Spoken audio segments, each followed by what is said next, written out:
Eh bien, bonsoir Monsieur Poncardassac, bonsoir Manuel. Bonsoir Diane, Bonsoir bonsoir Diane, docteur. bonsoir Manuel, nous voilà à nouveau en train de traiter les sujets d'actualité et encore une fois, vraiment, l'histoire s'accélère. Alors, Et pour le meilleur et pour le pire, c'est plutôt pour le pire. Mhm. d'ailleurs, nous avons intitulé notre nouvelle rubrique Dictature.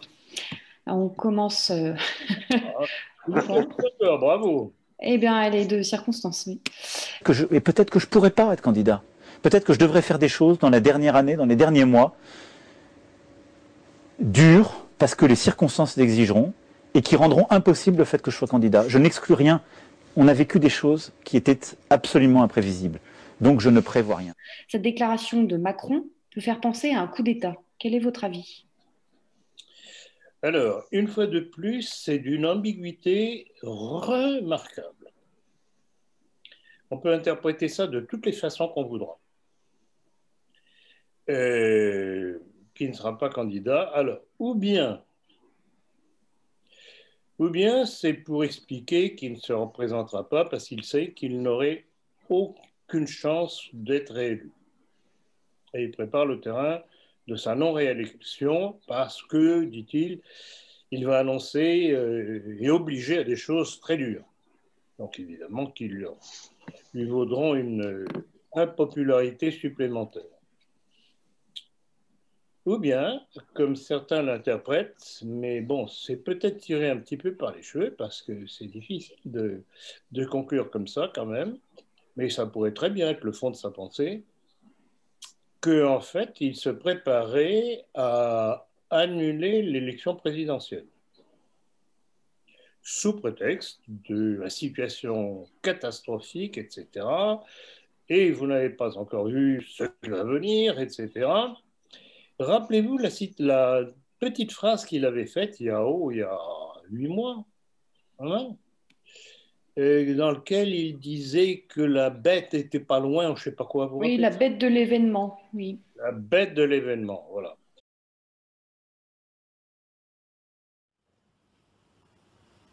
Je crois que notre génération doit savoir que la bête de l'événement est là. Et elle arrive. Donc on a l'impression qu'on est dans la même lignée, qu'il a sa petite idée derrière la tête de ce qu'il est en train de nous concocter.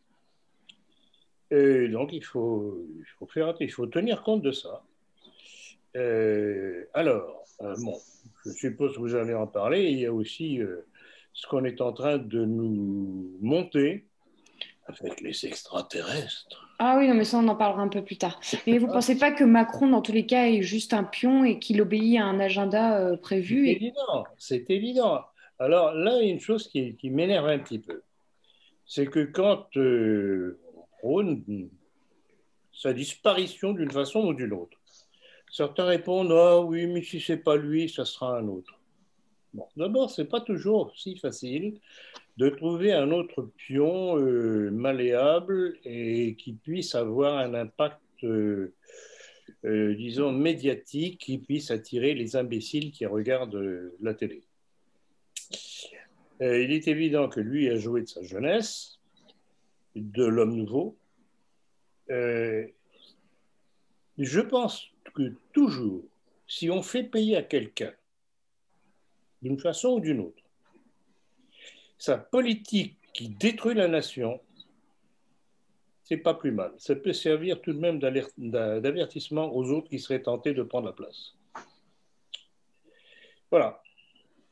Oui, attendez, mais juste une petite question. Est-ce que vous ne pensez pas qu'il n'est pas capable de mettre en place l'agenda qu'on lui a demandé de mettre? C'est pour ça, voilà, le pauvre individu, il ne peut plus réformer quoi que ce soit parce que les Gaulois, comme ils disent, sont réfractaires et donc ils n'accepteront jamais rien. Donc il se dit, bah, c'est cuit, bah, je m'en vais, je ne peux rien faire.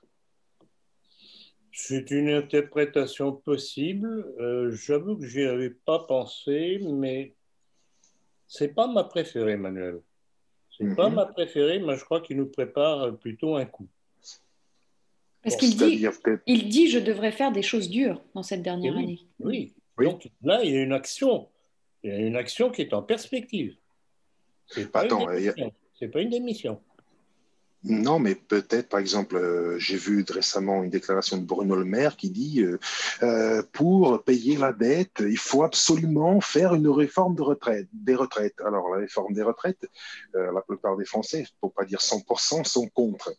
Donc, il y a plein de réformes qu'il devrait mettre en place absolument jusqu'à la fin de son quinquennat, mais qui voit que si j'essaye, le peuple se révolte. Donc, je ne peux rien faire. C'est fini pour C'est moi. possible, on verra bien.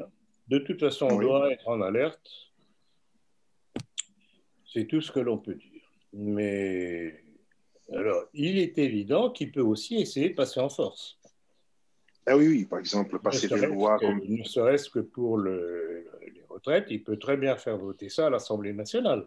Il a encore la majorité. Je ne sais pas. C'est absolument imprévisible tout ce qu'on sait, et ça, c'est absolument sûr.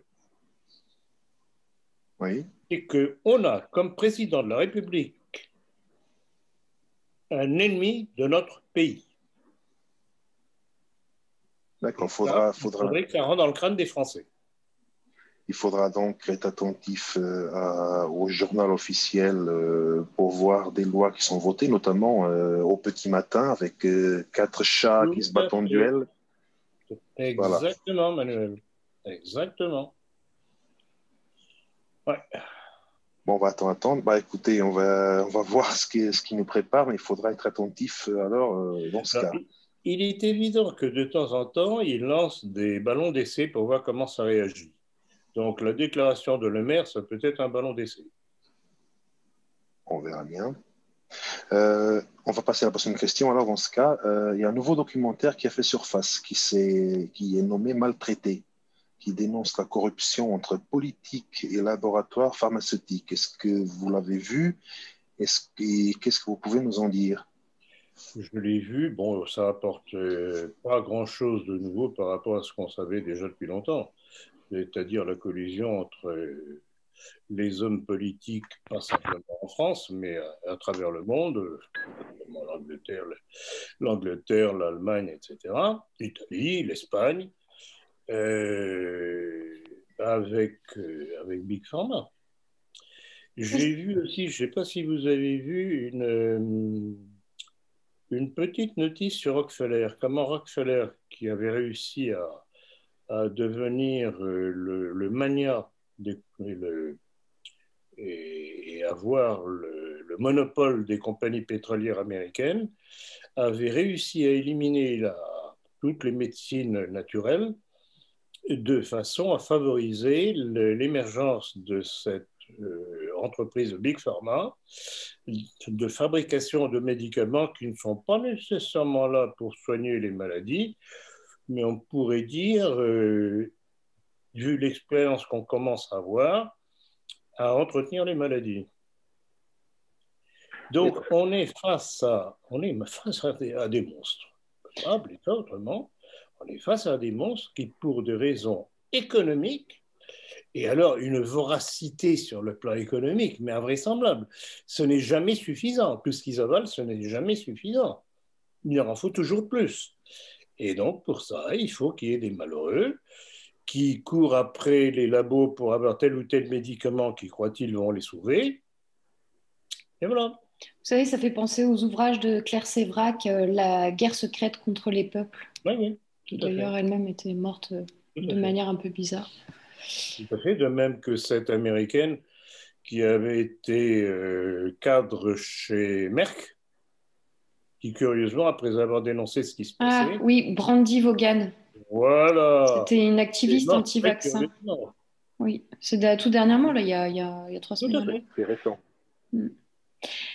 Alors, 4 volontaires aux essais cliniques du vaccin anti-Covid de Pfizer atteints de paralysie faciale. Pourtant, la campagne de vaccination continue notamment au Royaume-Uni. Comment expliquez-vous un tel empressement pour un traitement qui semble plus dangereux que la maladie elle-même? Je crois que j'ai répondu à l'instant. Oui, vous venez d'y répondre. C'est-à-dire que le poids politique de ces laboratoires... Alors, Pfizer, rappelons tout de même pour la petite histoire que c'est dirigé encore par un membre de la communauté, comme Julian. Donc, on retrouve partout, le poids de cette communauté est sur le plan politique et dans toutes les affaires sanitaires. D'où toutes les attaques contre les scientifiques qui ne sont pas dans la ligne, Jean Raoult, genre Perron, Georges Fourtillon et tant d'autres. Et il est évident que ces scientifiques-là sont dangereux pour eux parce que ce sont des sonneurs d'alerte dans leur domaine. Et ils expliquent, et j'ai vu encore tout dernièrement une des dernières déclarations de Raoult, qui était interrogée par, comment elle s'appelle cette blondasse Lapix, hein Anne-Sophie Lapix. Non, pas Lapix, un nom italien. Je ne vois pas.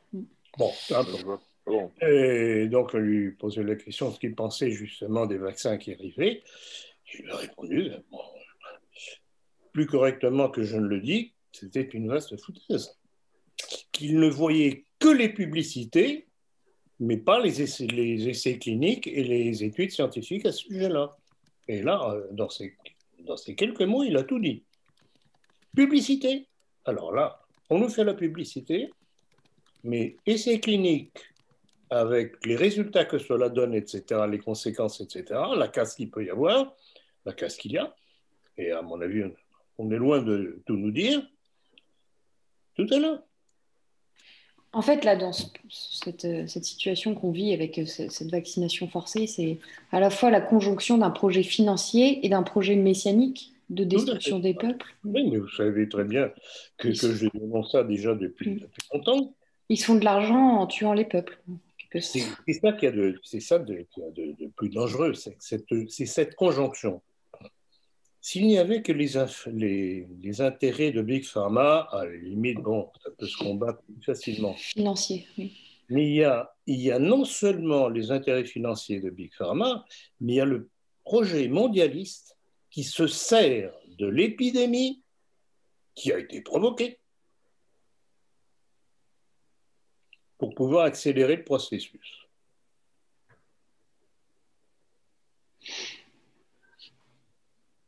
D'ailleurs, si je peux me permettre, je vais citer le professeur Raoult dans un entretien qu'il a accordé à Paris Match le 30 avril dernier. Bon, je vais le citer.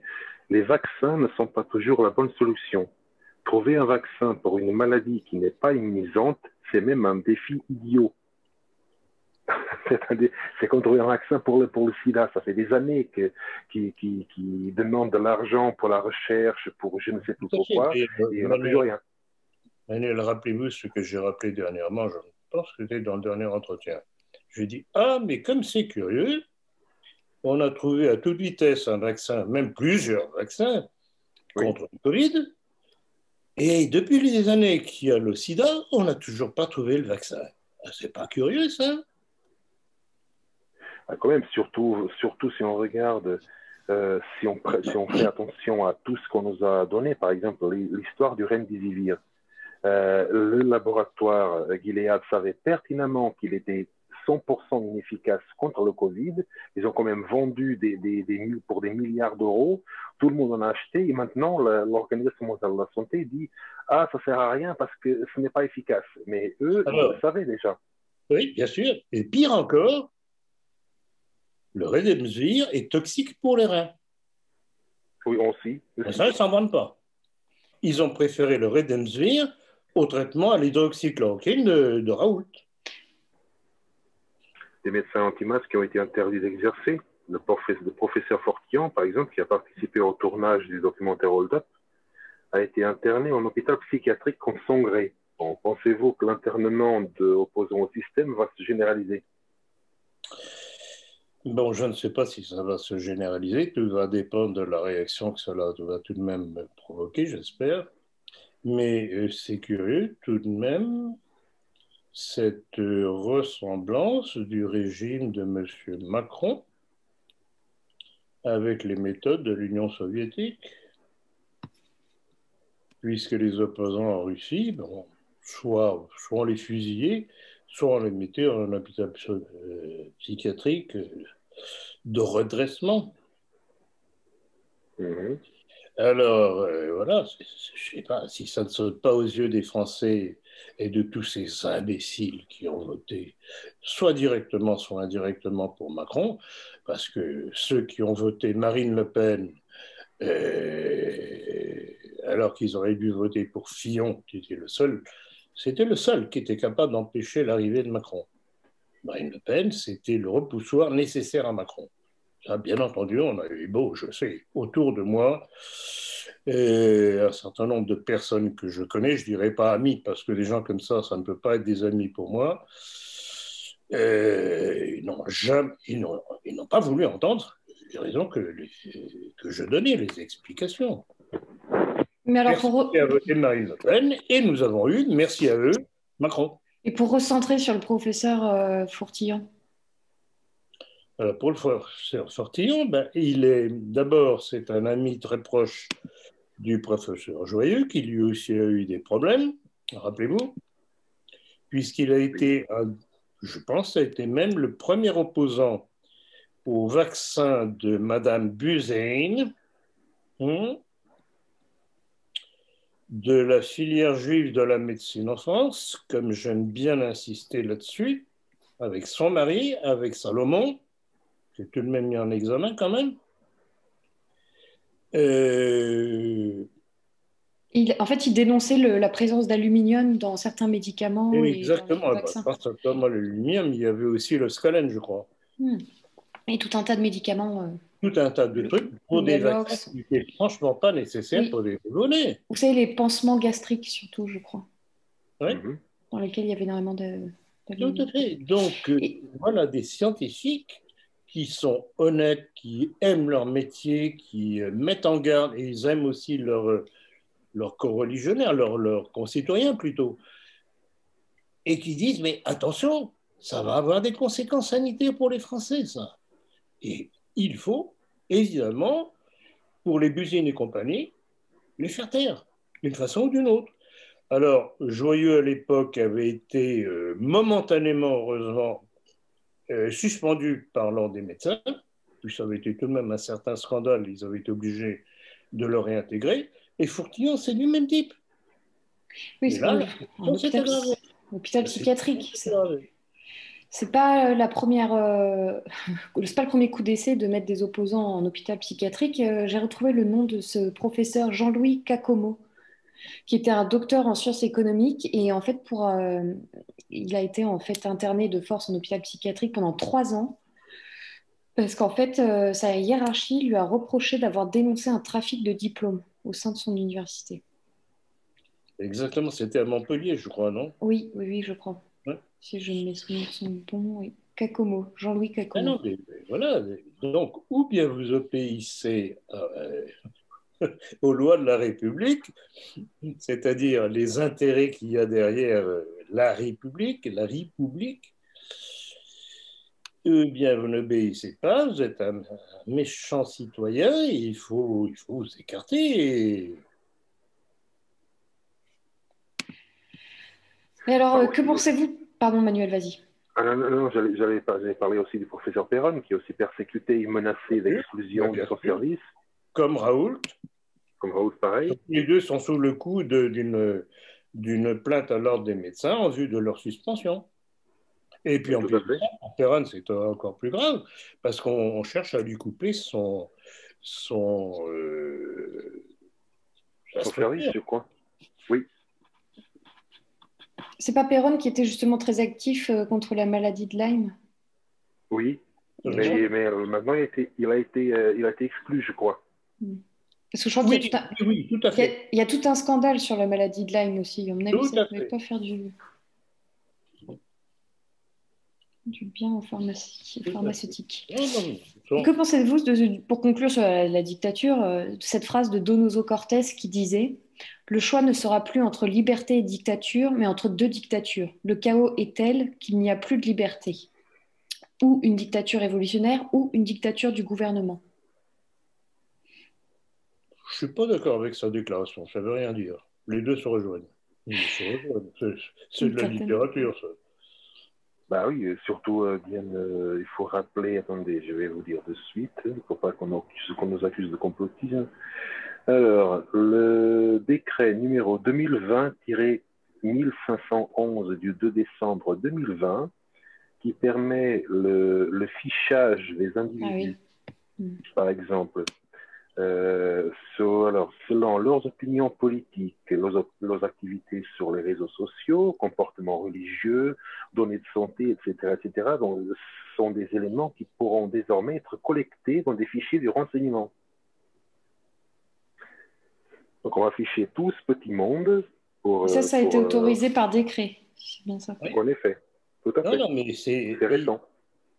Ils n'ont même plus besoin de faire passer des lois, ils gouvernent par décret, et puis avec la majorité qu'ils ont à la Chambre, ça passe. La peur du virus sanitaire fait place petit à petit à la peur d'un virus informatique, cybernétique. C'est ce qu'a annoncé Klaus Schwab en prédisant un Dark Winter, avec entre autres des coupures de courant. Faut-il prendre au sérieux ces allégations ?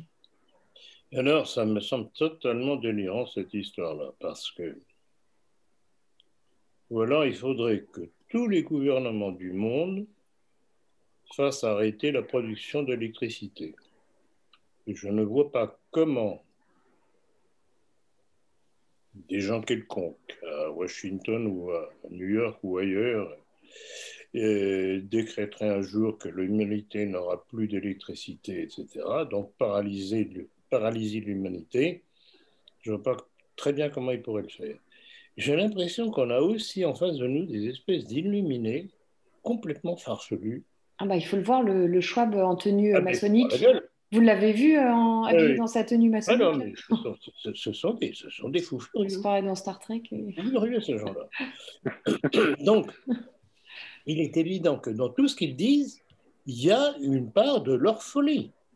Alors, il y a des parts de la folie qui, malheureusement, ils peuvent réaliser, et d'autres qui, à première vue, paraissent impossibles. Je vous dis, pour l'électricité, panne d'électricité dans toute l'humanité, je ne vois pas comment. Bah, s'il y a vraiment un gouvernement mondial qui tire les ficelles, ils peuvent quand même se mettre... Les centrales électriques dépendent de différentes compagnies à travers le monde. Je ne sais pas très bien comment ils pourraient faire ça. Bon, bah, tant mieux. On va passer maintenant à l'éducation dite nationale parce que le niveau en maths et sciences des élèves français classés parmi les derniers d'Europe et de l'OCDE. La France est classée dernière au sein de l'Union européenne pour les mathématiques dans le classement des CM1 selon l'enquête internationale TIMSS publiée ce mardi dernier. Elle est avant-dernière pour les classes de 4e. Comment expliquez-vous un tel résultat? L'école de la République, voyons mon cher. Est-ce qu'on peut encore appeler ça une école? Non, en fait, l'école, justement, ce n'est plus une école, c'est un lieu d'endoctrinement. Les valeurs de la République, la Shoah, la théorie du genre, et pendant ce temps-là, les mathématiques et le reste, on oublie. C'est ça l'école en France maintenant, dans cette bonne République française.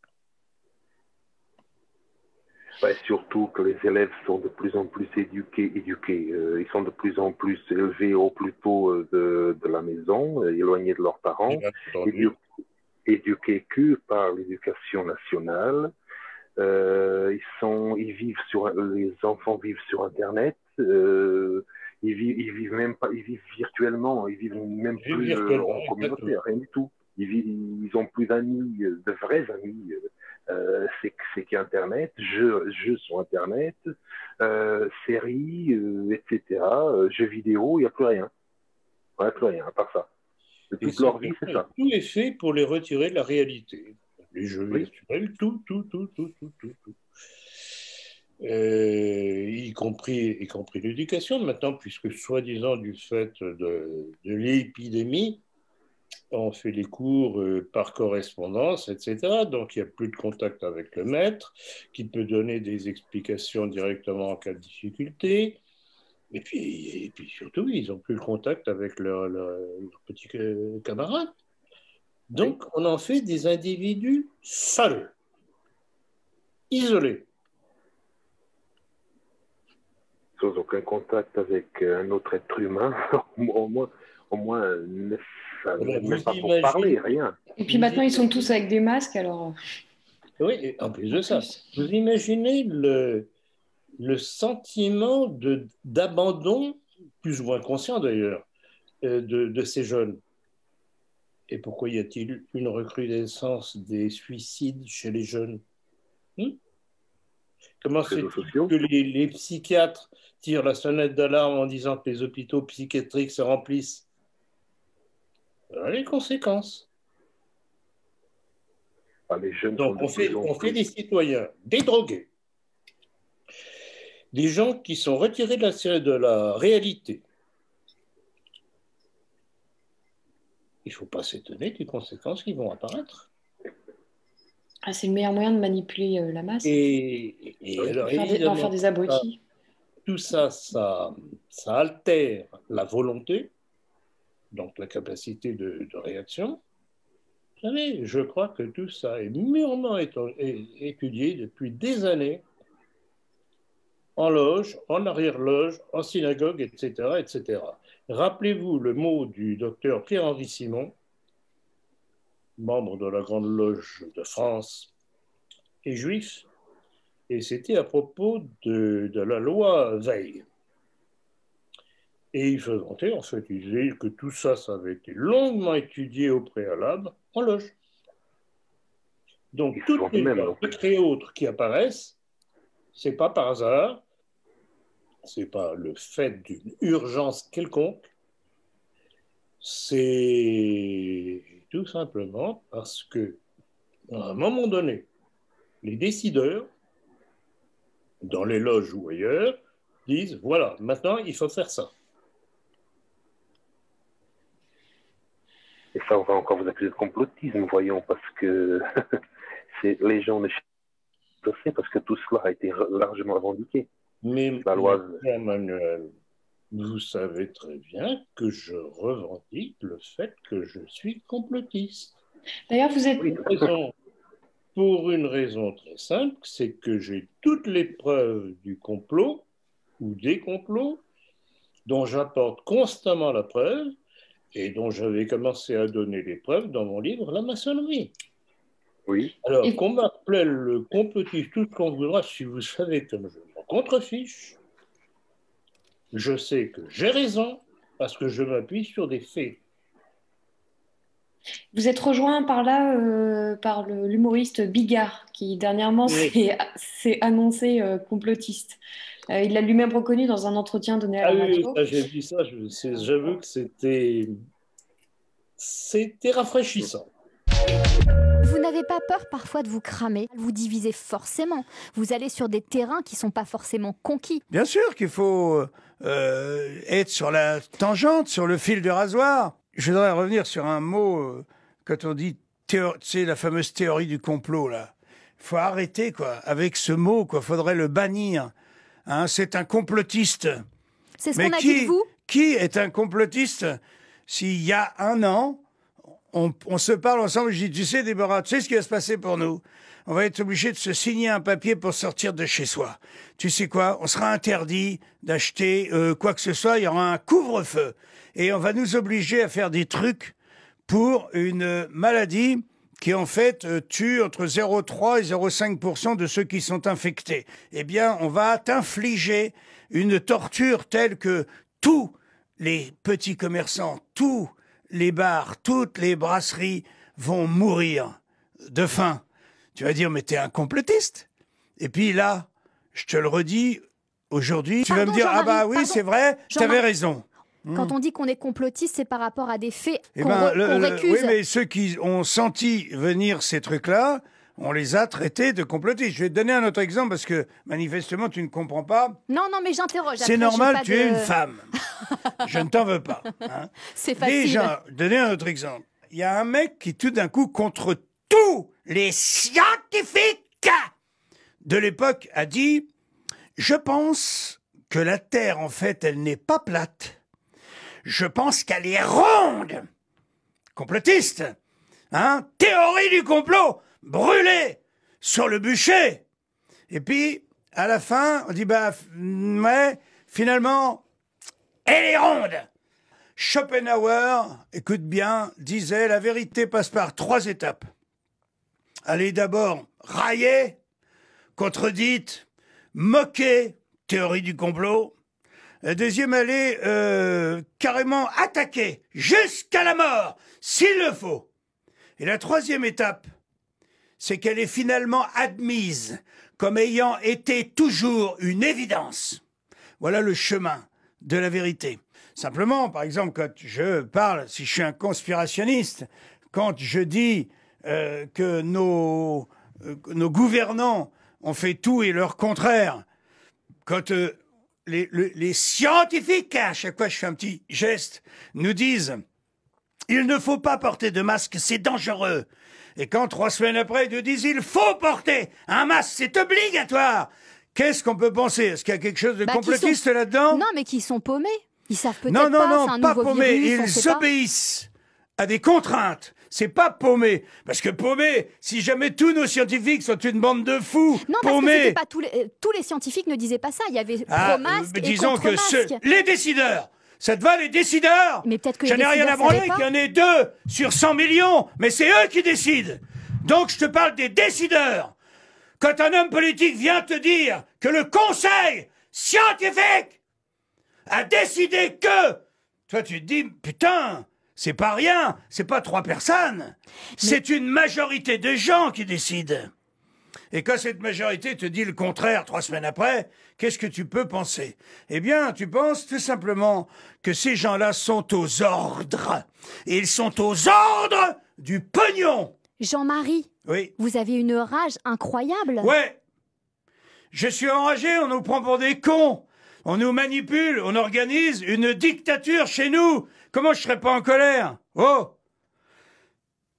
Comment je serais pas en colère? On nous prend pour des cons, on nous manipule, on fait crever nos commerces, on détruit l'industrie mondiale. Pourquoi? À qui profite le crime? Est-ce que je peux me poser cette question? Tout le monde se la pose cette question, tout le monde peut se la poser en tout cas. Mais vous qui avez eu Emmanuel Macron au téléphone, oui. Pourquoi aujourd'hui vous l'appelez pas? Et cette rage-là, pourquoi vous ne lui envoyez pas ça? Je lui continue, je lui envoie des messages alors, qu'est-ce qu'il vous avec dit? La même rage, hein. Mais lui il obéit. Qu'est-ce que ça fait avancer dans le débat en fait? Est-ce que ça fait que avancer ceux qui ont des couilles les sortent. Et ceux qui n'en ont pas, qu'ils sachent que ce sont des lâches. Des pauvres connards qui se planquent en attendant que la tempête arrête de souffler. Ou alors, ils acceptent l'asservissement de la planète.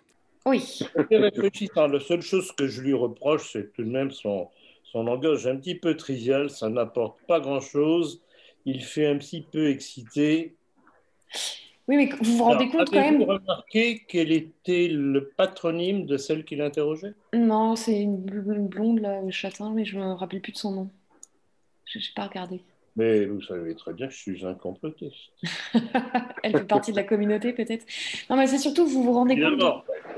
Vous vous rendez compte de l'impact qu'un type comme Bigard se dise complotiste, parce que bon, il fait il remplit des stades de France. Bon, c'est quand même quelqu'un qui a une visibilité. Oui, tout à fait. Non, mais incontestablement, il y a des gens qui commencent à dire « Oh là là, ça commence à aller trop loin. Attention, il faut arrêter de nous prendre pour des cons, comme il l'a dit. » Comme il l'a dit, oui. Non, son truc, hormis son langage et son air absolument excédé, hystérique, à la limite de l'hystérie, etc., son texte est impeccable. Il n'y a rien à rajouter, il n'y a rien à retrancher. Bon, après, on verra, est-ce qu'il est éternellement lié à Israël par sa femme? Parce que je crois qu'il est marié à une juive. Bon. Il y a peut-être des petits problèmes de ménage. Vous savez très bien qu'il peut y avoir des juifs qui eux aussi se mettent à comprendre. Ah oui, absolument. En effet. Et n'oubliez pas que Netanyahou se vante que tous les Israéliens vont être vaccinés, donc ça va être obligatoire. Même les Israéliens. Même les Israéliens. Alors, ou bien, c'est un effet d'annonce pour dire, vous voyez, nous, Israéliens, on n'a pas peur, on fait le vaccin, etc. Reste à savoir s'ils vont le faire ou pas. Oui, puis quel vaccin? Est-ce que c'est celui des Russes ou... C'est peut-être des vaccins à double vitesse. Hein. À double vitesse, oui. À double aspect et pas nécessairement le même. pour qu'on soit un peu plus clair. Donc, non, mais vous savez très bien qu'il y a un certain nombre de juifs que je cite plus ou moins régulièrement qui dénoncent le complot. Manuel, la question numéro 7. Numéro 7, est-ce que vous pouvez revenir sur l'affaire Michel Zecler, le producteur de rap qui a subi des violences policières? Ah, le malheureux. Le malheureux. Qui n'avait pas compris que quand on crache sur les gens, il ne faut pas s'étonner que les personnes qui ont reçu le crachat aient envie de lui botter le postérieur. Parce qu'enfin, l'histoire de cet individu, alors bien entendu, ce qui doit toujours alerter, c'est quand on voit que les médias se mettent à défendre quelqu'un. Si défendre quelqu'un, c'est que ce quelqu'un est une crapule. Alors moi j'ai peut-être une petite explication. Alors non seulement c'est probablement une crapule, mais aussi le studio d'enregistrement pour lequel il travaillait est tenu par une certaine Valérie Aklan, qui est une juive séfarade. Ah, tout à fait. Voilà. Et donc ceci explique peut-être cela. Ils ont défendu son... Oui, je suis complotiste, oui. Voilà. Nous sommes Et donc, vous disiez que Zecler... On ne va pas, c'est toujours la même chose, on ne va pas glorifier le lynchage qu'il a subi. Bon. Mais disons qu'il ne l'a pas volé. Oui, parce que vous... Il ne faut pas qu'il s'étonne, après avoir craché sur la police, que des policiers qui l'ont reconnu soient tentés de lui casser la gueule. Oui, c'est ça, il faisait des musiques anti-flics, c'est ça, je crois. Oui. Mais il faut voir que selon, alors je n'ai plus la source, mais je peux vous l'envoyer. Apparemment, l'Élysée lui a téléphoné, comme ils ont téléphoné à Éric Zemmour. Bien sûr, Manuel, voyons. Chaque fois qu'il y a une crapule qui se fait accrocher quelque part, petit Macron se sent... Oui, est-ce qu'ils ont téléphoné aux éborgnés de Gilets jaunes? Non, je pense pas. Ah non. Peut-être pas, Manuel. Vous êtes sûr? Non, voyons. Non, mais rappelez-vous ce que je dis toujours, que je rappelle toujours. La Révolution s'est faite avec la racaille des bas quartiers de Paris. Ça a été la main-d'œuvre de la Révolution. Et depuis lors, la République qui en est née porte cette part originelle. Ils se sont à l'aise avec la crapule, les crapules. Mais les crapules sont peut-être dans les bas quartiers, mais aussi dans les hauts quartiers. Écoutez, les cantines, les cantines du Sénat et de l'Assemblée sont peut-être bien les seuls restaurants de France à être restés ouverts. Argument avancé, il s'agit de restauration collective, comme pour les entreprises. Il faut savoir que pour 16,50 €, on leur sert un menu gastronomique. Ils ont à plein temps trois meilleurs ouvriers de France et un Bocuse d'or. Donc voilà, employés sur place à plein temps. Ça, c'est surtout pour le Sénat. Que vous inspirent ces informations? Vous comprenez, Diane, ces malheureux travaillent tellement pour le bien du pays qu'il faut tout de même qu'ils aient quelques petites compensations, quelques petits agréments. La République est reconnaissante. Non, mais c'est scandaleux parce que ce sont les Français qui payent pour ces gens-là, pour qu'ils se gobergent. On a soi-disant aboli les privilèges, mais qu'est-ce que c'est que ça, si ce n'est des privilèges? Abolir les privilèges, alors là.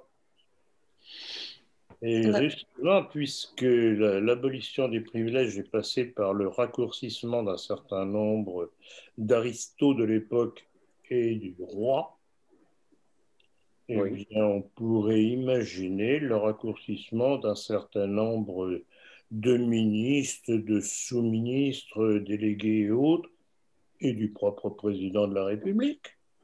Ce serait, disons, un copier-coller en réflexion sur la glace.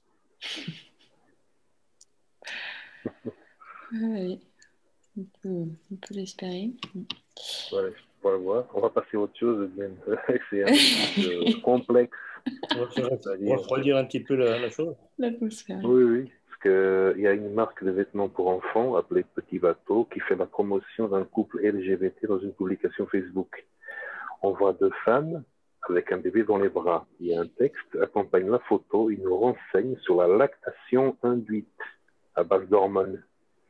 Est-ce que vous avez vu cela? Il faut avoir un commentaire. Immédiatement fait la publicité pour la marque Petit Bateau. C'est curieux, et rappelez-vous, c'est pas nouveau ça, rappelez-vous dans un autre domaine, mais ça découle du même réflexe d'obéissance au dictat du politiquement pas correct. Rappelez-vous, par exemple, L'Oréal. L'Oréal, oui. Il ne faut plus mentionner le mot blanc. Oui, exactement. Par exemple. Une marque entre autres, oui. Mais c'est hallucinant. Mais alors, que des malades, genre LGBT, etc., pensent ça, etc. Mais que de grandes entreprises, qui en principe travaillent pour tout le monde, se soumettent à ce dictat, qui est un dictat d'une minorité. Donc, même sur le plan commercial, ce n'est pas nécessairement joué pour eux au point de vue rapport. C'est vraiment une terreur politique. C'est même pas intelligent sur le plan marketing stratégique, parce que quand même, Petit Bateau, c'est des familles... Oui, bien sûr, mais c'est des familles classiques, traditionnelles, en quelque sorte. La marque, elle s'adresse... Ah oui, bien entendu, c'est une marque tout à fait traditionnelle. Bah, plus maintenant.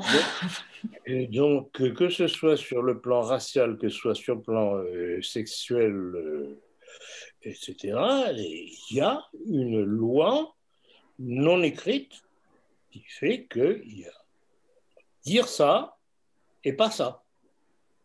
Sinon, vous n'êtes pas correct. Mais même pas. Selon Macron, il n'y a pas de lobby en France. Vous avez vu son entretien à la chaîne Internet Brut où il dit lobby en France? Non, pas du tout, il n'y a rien. D'accord. Donc on voit toute cette propagande LGBT, on partant sur l'histoire du glyphosate et d'autres choses. Bon, il n'y a aucun lobby, quoi, hein, mon Dieu. Vous connaissez le mot de Voltaire? Mentez, mentez, il en restera toujours quelque chose. En effet, mais bon, il n'y a pas. Alors Marine Le Pen ne croit pas aux conclusions du documentaire Hold Up, elle niant ainsi la théorie du complot. Un commentaire? Que voulez-vous que je vous dise? Moi qui ai été tout de même cadre du Front National, puisque j'étais le représentant pour la Belgique quand je résidais en Belgique, et membre du comité central élu,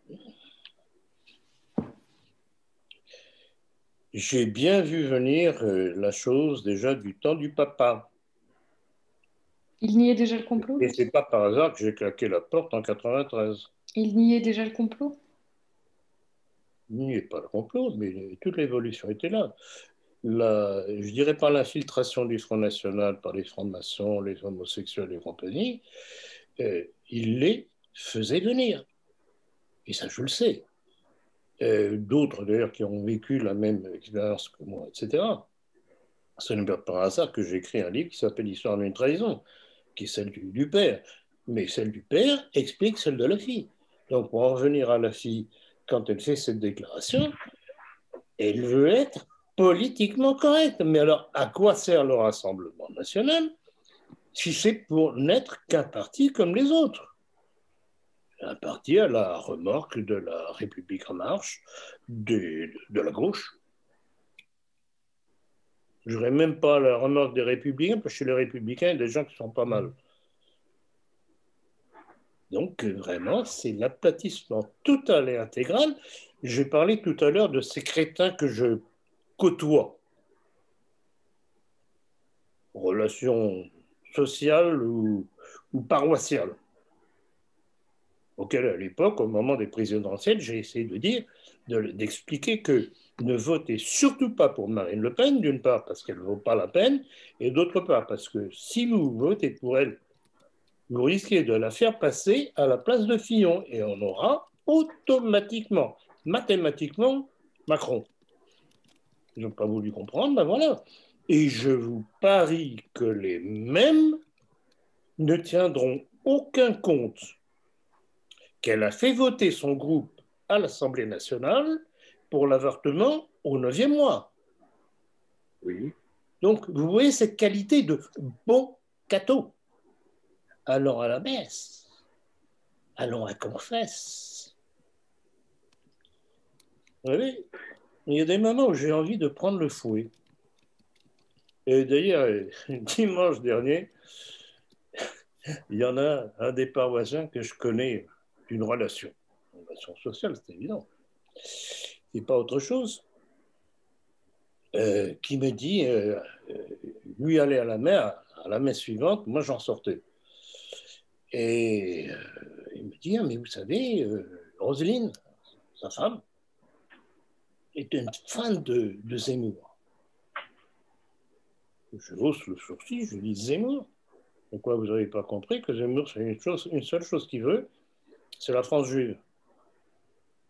Je lui donne quelques petites citations rapidement des 2 derniers livres de Zemmour. Elle me dit, mais vous savez, mais Philippe, nous avons tous du sang juif. C'est pas vrai.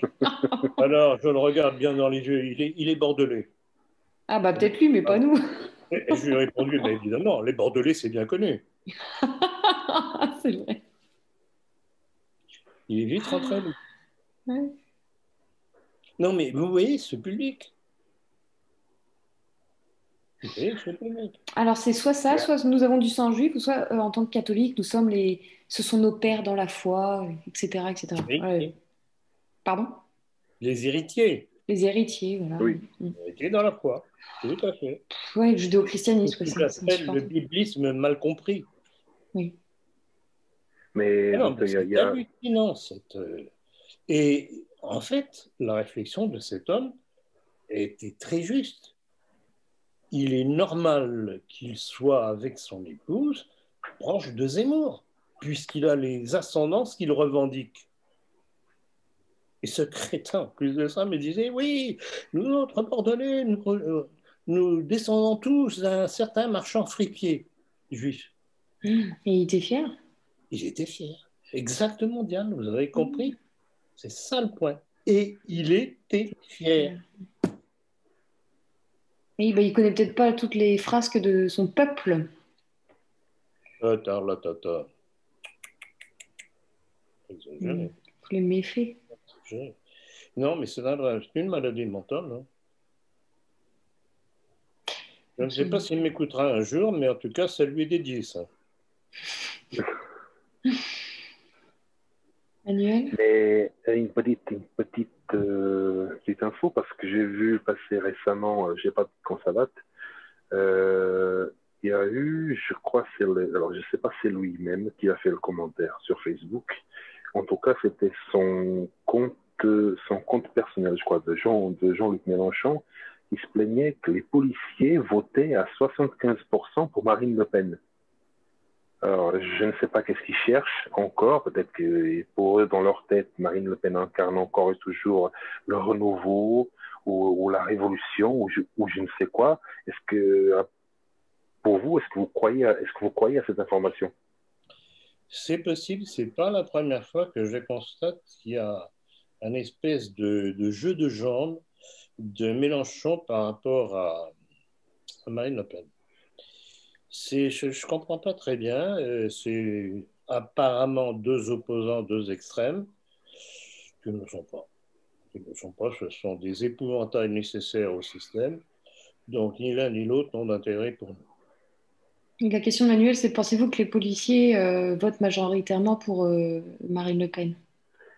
Non, j'ai pas compris que c'était les policiers. Je croyais que c'était les colistiers de non, les policiers. Non, les policiers. D'accord. Et Mélenchon dit que c'est la police qui vit pour... C'est la police qui vote pour Marine Le Pen. Et oui, parce que pour eux, le Front National, le Rassemblement National, c'est encore une réaction patriote. Ils n'ont pas encore compris. Mm-hmm. Non, mais il y a des gens qui ont la vocation à être cocus. Hein. À ce propos, est-ce que rapidement vous pouvez rappeler la différence entre patriotisme et nationalisme? Ah bah, il faut se rapporter à mon livre Le nationalisme français, entre autres choses. Donc il y a une chose qui m'a sauté aux yeux quand pour le besoin de ce livre, entre autres, j'ai étudié un petit peu le comportement des Français au moment de l'occupation. Comment se fait-il que des Français, qui n'étaient pas nécessairement des crapules au premier abord, aient pu rejoindre De Gaulle et que d'autres qui n'étaient pas non plus des crapules aient rejoint Philippe Pétain? Pourquoi cette différence de comportement alors que les uns et les autres, en fait, réagissaient par attachement au pays face à l'occupation? Et après une réflexion, une chose qui m'a sauté aux yeux, c'est que cela relevait de deux conceptions de la nation. Il y avait d'un côté ceux qui voyaient uniquement la partie charnelle, c'est-à-dire l'occupation du territoire par les armées allemandes, sans se poser d'ailleurs beaucoup de questions sur pourquoi on avait eu une pareille débâcle. Ils auraient pu commencer par regarder de ce côté-là. Et ceux qui, constatant cette invasion, se faisaient la réflexion que s'il y avait eu invasion physique, c'est qu'au préalable, il y avait eu une invasion intellectuelle, politique, philosophique qui avait désarmé l'esprit des Français. D'où ma distinction que j'estime absolument fondamentale entre patriotisme et nationalisme, alors que pourtant les deux devraient marcher ensemble. Eh bien non, il y a des événements qui font que certains ne voient que les faits, toujours la même chose. On remonte toujours au même point de divergence. Ceux qui ne voient que les faits et qui ne remontent pas à la cause, et ceux qui voient la cause et qui en prennent et qui en déduisent les conséquences. Et votre explication, votre définition donne un aspect moindre au patriotisme. C'est un peu dénigrer le patriotisme d'une certaine manière. Oui. Le rendre moins. Je revendique, j'assume. J'estime que sur le plan intellectuel et au point de vue résultat et efficacité dans le combat, c'est l'attitude nationaliste qui prime sur le patriotisme. Oui, parce qu'un nationaliste est forcément patriote, alors que l'inverse n'est pas vrai. Évidemment, parce que dans sa réaction qui est politique, qui est philosophique, intellectuelle, il est remonté à la cause avant de prendre sa décision. C'est pour ça que j'insiste toujours sur la nécessité de remonter à la cause. Et c'est pour ça que... Pardon. Allez-y. Pour revenir à la police, eux ne voient que finalement l'invasion par une masse migratoire sans remonter. Ils ne voient que l'invasion, comme vous dites très justement, à la main qui dirige. Ils ne posent pas la question, mais qui impose toujours, et encore toujours aujourd'hui, cette invasion continue. Ça a commencé notamment, ça a commencé déjà avec le regroupement familial de Sarkozy-Chirac, poussé par Simone Veil, ça aussi il faut le savoir. Et ça s'est surtout accéléré avec Sarkozy, Hollande et Macron, puisque les portes de l'immigration sont constamment ouvertes. Pourquoi croyez-vous que la France n'a pas fermé ses frontières au moment du début de l'épidémie? Il fallait continuer à en accueillir. Ça aurait fermé les portes aussi à l'immigration. Bien sûr. Et c'est pour ça, une fois de plus, pour revenir sur ces policiers, ils ne voient pas ce qu'il y a de nocif au Front National. Ils ne voient pas que le fait que le Front National soit gangréné de francs-maçons, de juifs et de folles soit un problème, puisque peu importe, puisqu'ils se battent contre l'immigration. Enfin bon. Il faut dire aussi que malheureusement, dans la motivation de beaucoup trop de Français, y compris dans la police, ils ne voient que les conséquences dérangeantes pour leur petite vie quotidienne. Les problèmes de dévoiement moral de la nation. Ça ne les concerne pas. Ils s'en contribuent, quand ils ne sont pas eux-mêmes quelque peu viciés. Donc c'est ça, vous savez. Pourquoi croyez-vous que j'ai fait il y a plus d'un an, même peut-être 2 ans maintenant, je ne sais plus, cette conférence sur les protocoles des stages de survie? C'est que quand on analyse la situation aujourd'hui, on constate que tout ce que nous vivons dans toutes ses facettes en découle. Très bien. Manuel, Alors, la on va numéro parler 12. d'autres personnes. Oui, le 4 décembre dernier, l'abbé Rioux a écrit un article dont le titre est Rivarol, Hervé Ryssen et Philippe Pancras-Lassac. Pouvez-vous nous en donner la teneur et donner votre réponse concernant cet article? Alors, juste pour repréciser, l'article, je crois que c'était finalement la publication de votre courrier et ensuite celui de Rivarol, celui de Jean Mauban. Tout à fait. Oui. Donc, il n'y a pas vraiment de texte de l'abbé Rioux. Alors, il faut savoir que l'abbé Rioux, dès le départ, a soutenu Rivarol.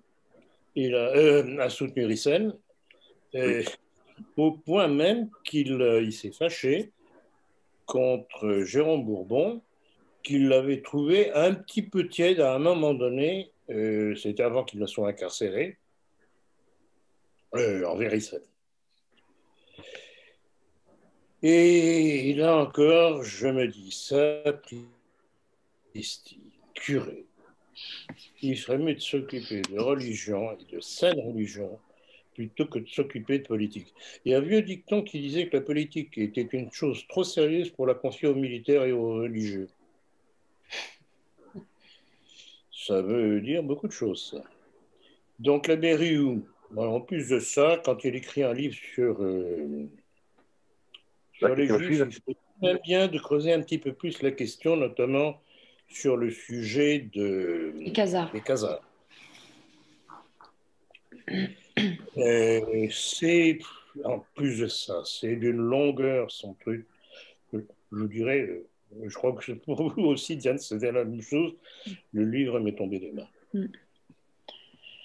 Donc voilà, ce sont des gens qui, en fait, ont besoin de notoriété, qui voguent sur l'actualité, et l'actualité étant Ryssen dans nos milieux, eh bien, ils collent à Ryssen.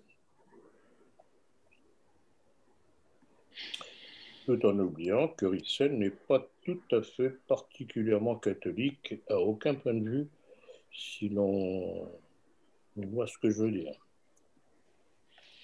Alain Soral, dans son dernier entretien, a relayé un extrait de votre conférence sur De Gaulle. Comment interprétez-vous cela? Est-ce une main tendue? J'avoue, Diane, que je me suis un petit peu frotté les yeux ou débouché les oreilles pour être sûr que j'avais bien entendu, que j'avais bien vu. J'avoue que ça m'a surpris. Bon, je salue son honnêteté. Qu'est-ce que ça veut dire? Je n'en sais rien, l'avenir le dira. Surtout que c'est sur un point que vous lui reprochez souvent, c'est-à-dire son gaullisme. Et là, c'était une manière un petit peu de vous donner raison. Exactement, c'est ça qui est intéressant. Alors, il y a deux hypothèses. Soit, bon, il a vu simplement la conférence que j'avais faite sur le sujet. C'était l'été dernier, non? Je ne me rappelle plus exactement. Oui, non, ça remonte avant. Ça remonte avant. L'année dernière? Ah oui, c'était pour la vente de votre livre. Oui, l'année dernière. Oui, le livre venait de sortir. Oui. Le livre venait de sortir. Donc, peut-être que c'est simplement... donc, alors, ça montre une chose, c'est que tout de même, il se préoccupe de tout ce que je peux dire ou écrire. Il y a aussi une possibilité, je crois que je vous l'avais raconté aussi, c'est qu'un de mes... non, pas un correspondant, une personne qui m'avait commandé mon livre sur De Gaulle, l'ayant apprécié, m'avait écrit pour me demander un autre exemplaire à dédicacer à Alain Soral et qu'il le lui enverrait. Justement, pour essayer de lui faire comprendre qui était De Gaulle, puisque cette personne qui me commandait le livre savait, après ce que je disais, que Soral était toujours gaulliste, entre autres choses. Alors, ça peut venir de là aussi que l'un plus l'autre, ça a poussé Soral à essayer de montrer qu'en fait, oui, il admettait que j'avais dit ce qu'il fallait dire au sujet de Gaulle. On verra. Le problème avec Soral, c'est qu'il est un petit peu homme à foucade. D'un coup, on dit bravo, très bien. Puis un autre coup, on dit mais quoi je vous dis. Prenez par exemple l'affaire Rissen. Il appuie Rissen de toutes ses forces. Bon, alors, intérêt financier, je ne sais pas, parce que Égalité et Réconciliation vend les livres de Rissen. Ceux d'avant sa conversion au sionisme. Or, c'est tout de même Alain Soral qui a créé le néologisme de national-sionisme. Alors vous me direz, oui, mais ça touchait essentiellement Zemmour. Oui, mais ça touche aussi tous ceux qui marchent dans la combine de Zemmour. Donc voilà encore un aspect de contradiction, et je n'aime pas les contradictions.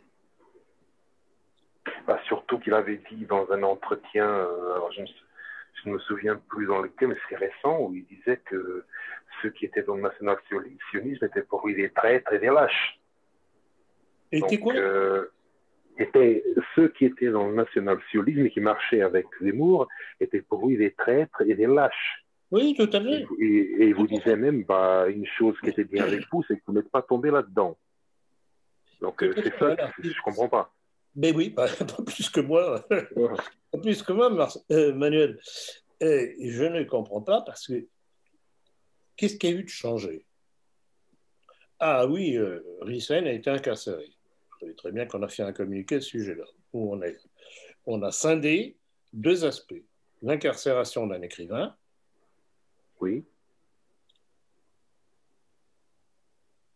Et le fait que cet écrivain avait changé son fusil d'épaule. C'est pas parce que quelqu'un se retrouve en prison, en plus de ça, vous savez très bien ce qu'on en a dit encore dernièrement, ce n'est pas sur ses écrits de livres qu'il a été fondamentalement condamné, mais à cause de ses blogs insultants. La plupart, oui. Vous-même, vous aviez fait une recension, je crois que c'était lors de notre dernier entretien. Oui, en effet. Alors, est-ce qu'il y a eu quelque chose de changé dans l'attitude de Rissen? A-t-il fait amende honorable de s'être acoquiné avec Zemmour? Non. En ce qui me concerne, a-t-il émis le moindre regret de m'avoir insulté, menacé de mort, etc., ainsi que mes collaborateurs, dont Diane? Vous n'étiez pas encore parmi nous, Manuel. Non. Donc, ça vous serait arrivé à vous aussi. Donc, il y a quelque chose qui ne colle pas.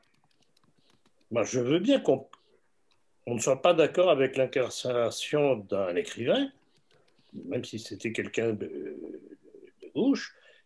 Quand on n'est pas d'accord avec quelqu'un, avec ses thèses politiques, on argumente. Et on démontre calmement, correctement, qu'il se trompe. Alors, on appelle la dialectique. C'est ce qu'on appelle la dialectique. Et la dialectique, il doit s'apposer sur des faits pour convaincre. C'est ce que j'essaye de faire régulièrement dans tous mes écrits, y compris dans mes parutions, conférences et entretiens. Eh bien non. Là encore, on a l'impression que c'est toujours l'émotionnel qui prime. Mais il y en a marre. La politique, ce n'est pas l'émotion. C'est une analyse froide de la situation, de ce qu'il faut faire face à une situation donnée. Alors, j'ai une petite question à ceux qui disent recevoir ces courriers. Je ne sais pas, je n'ai pas vu. Les gens, il y a plusieurs personnalités qui ont dit que oui, ils répondent à sa cellule. OK. Alors, j'ai une petite question. Est-ce que depuis sa cellule, parmi ces nombreux courriers auxquels il répond, est-ce qu'il a regretté ou est-ce qu'il a dit s'avoir trompé vis-à-vis de Zemmour? Est-ce que ce n'est pas ce que j'ai dit il y a quelques instants? Oui, non, mais mais c'est vu qu'il répond et qu'il dit qu'il parle. OK, donc est-ce qu'il l'a fait ou pas? Mais non. Je sais pas.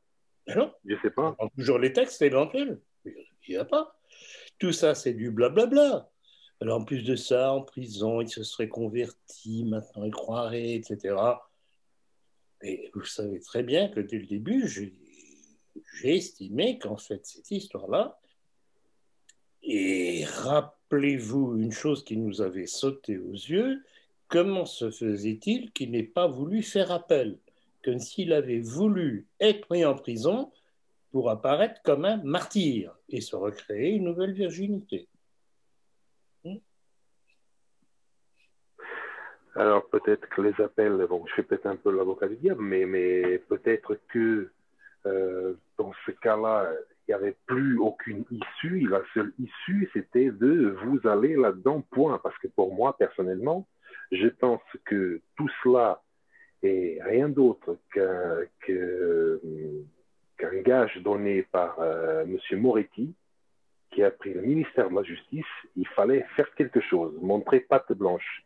Donc, il a décidé de, pour moi, personnellement, vu ce qui se passe, il a pris le premier venu, celui qui a été à portée de main, donc lui, et hop, allez, vas-y, on l'envoie celui-là en prison parce que les autres, Soral est en Suisse, Blay est en Turquie, bon, voilà. Donc, honnêtement, c'est ça. Et là, il y a l'extrait de vidéo qui était pas dans le dernier entretien, c'est l'avant-dernier, je crois, où il discute avec Ivan Benedetti, qui le dit clairement, non, mais moi, je ne veux pas d'aménagement de peine, moi, je veux rien du tout, donnez-moi l'adresse, je vais directement en prison, il n'y a pas de souci. On l'avait mis cet extrait, Manuel, oui, je crois, oui, tout à fait, oui.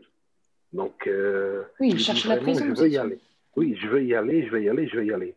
Et qu'ils ne disent pas ça ne nous donnera pas une nouvelle virginité, c'est ce qui est en train de se passer. Tous ceux qui s'étonnaient par rapport au national-sionisme, par rapport en privé, soi-disant, parce qu'apparemment beaucoup de gens se sont manifestés en privé vis-à-vis de son soutien à Zemmour. Maintenant, le soutiennent. Donc, la virginité, elle est là, elle est donnée. Elle est devant nos yeux.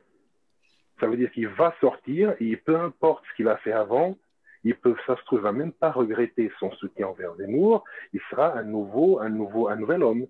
Quelqu'un qui sort, qui a été persécuté et qui mérite. Alors, on l'attend à ses prochaines déclarations le jour où il sera libre. Je vous garantis qu'on sera attentif. Non, mais c'est une fil blanc, cette histoire-là. Et c'est ça qui m'a poussé à bout vraiment par rapport à Jérôme Bourbon. Pourtant, Dieu sait si j'ai été patient. Faut pas exagérer quand même. On sait très bien qui est Rissen, on sait très bien toutes les déclarations qu'il a faites. Aller pleurnicher parce que, soi-disant, il a été simplement emprisonné, ce n'est pas suffisant. Et je regrette beaucoup. Quand je vais à confesse,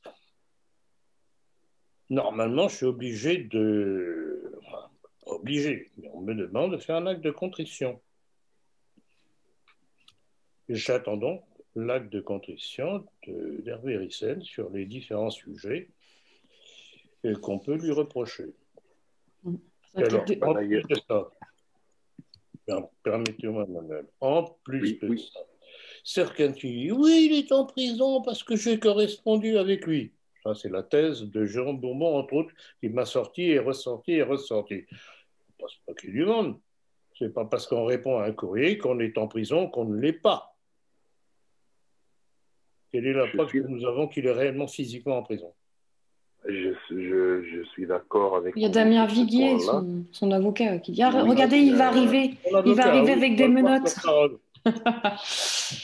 Non, et rappelez-vous, Diane, d'ailleurs, je crois que c'est vous qui aviez sorti la vidéo très opportunément, la vidéo de Maître Bonneau.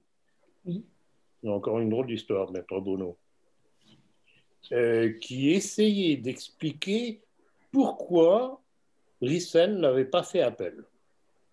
Il se prenait dans ses doigts de pied comme si ce n'était pas permis. Oui. Donc on sentait très bien que la critique, alors c'était amusant. Il y avait une gêne. Parce que c'était le jour même où on faisait l'émission auquel on touchait au sujet de son besoin de revirginité. Et évidemment que Maître Bonneau ne nous répondait pas à nous, à moi, et il répondait à ceux qui déjà avaient fait ces critiques de la même façon que nous le faisions ce soir-là. Donc, ça ne tient pas. Donc maintenant, attendons qu'il soit libéré un jour ou l'autre, ça arrivera. Et on verra bien quelle sera la ligne politique qu'ils adopteront. Je crois qu'on aura encore l'occasion de parler du gaillard. D'ailleurs, surtout, vous vous souvenez lors de votre entretien paru dans Rivarol, il était foudrage. Il a même, alors je ne sais pas si j'ai la capture d'écran, il faut que je regarde, où il a écrit sur son mur d'écran en disant oui, un certain journal d'extrême droite a donné la parole à un taré, ou je sais pas, un taré congénital. Donc, pour faire chier les cons, excusez-moi du terme, je vais balancer encore plus de Zemmour tous les jours. Bravo, Manuel. Ah non, mais oui, c'est ce qu'il a dit. Bon, d'accord, donc très bien. Tu me l'enverras, Manuel. Et alors, je pense que je l'ai. Regardez, non, vous l'avez certainement, que vous en aviez déjà parlé. Oui. Regardez tout de même.